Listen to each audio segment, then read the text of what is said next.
Hyvää huomenta täältä Intian valtameren rannalta.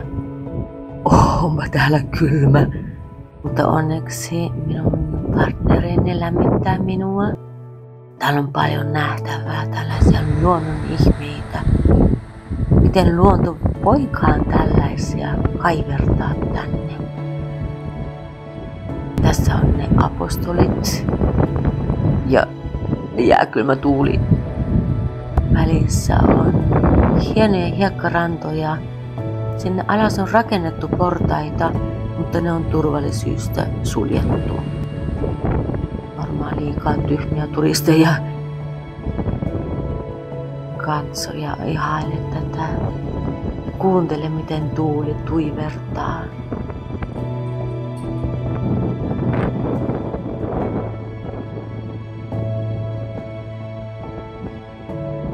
Tulee vähän Irlanti mieleen tästä.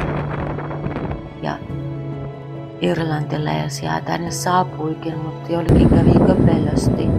Joillekin kävi hyvin, kuten Campbellin perheelle. He muuttivat koko kaupungin nimen oman sukunimensä mukaiseksi. Tässä kun ajelen näiden valtavien avointen maisemien halki, aloin miettiä, että miten kaikki täällä oikein alkoi. Siis kuka tänne tuli ensimmäisenä?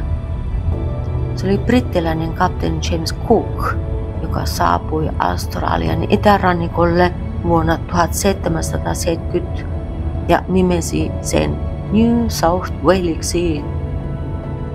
Britit väittivät myöhemmin, että tämä oli land belonging to no one, vaikka aboriginal-ihmiset olivat eläneet täällä jo yli 60 000 vuotta.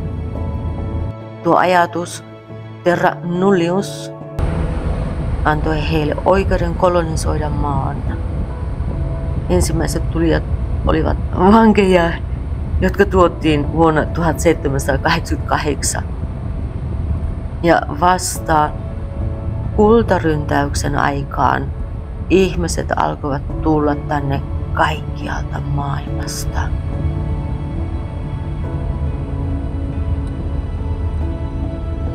Eurooppalaisille kerrottiin, tulkaa tänne, täällä on valtavan suuri, tyhjä kontinentti.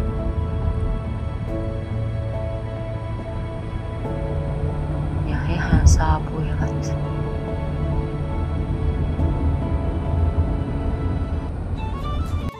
Nyt me saavuttiin Balarattiin. Tästä alkoi Australian kultaryntäys, kun elokuussa 1851 täältä löydettiin kultaa.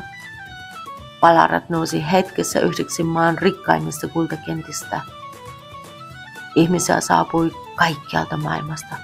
Irlantilaisia, englantilaisia, skotteja, kiinalaisia, eurooppalaisia ja jopa amerikkalaisia. Toiset tulivat äkkirikastumaan, toiset pakenivat köyhyyttä, nälänhätää tai Euroopan levottomuuksia. Victorian kultakentät olivat maailmankuuluja ja Ballaratista tuli nopeasti monikulttuurinen sulatusuuni. Entä minä?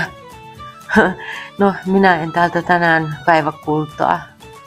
Paikka on suljettu tänään. Mutta ei se haittaa, tunnen itseni niin rikkaaksi elämässäni, rikkaaksi elämänkokemuksesta ja matkustelusta.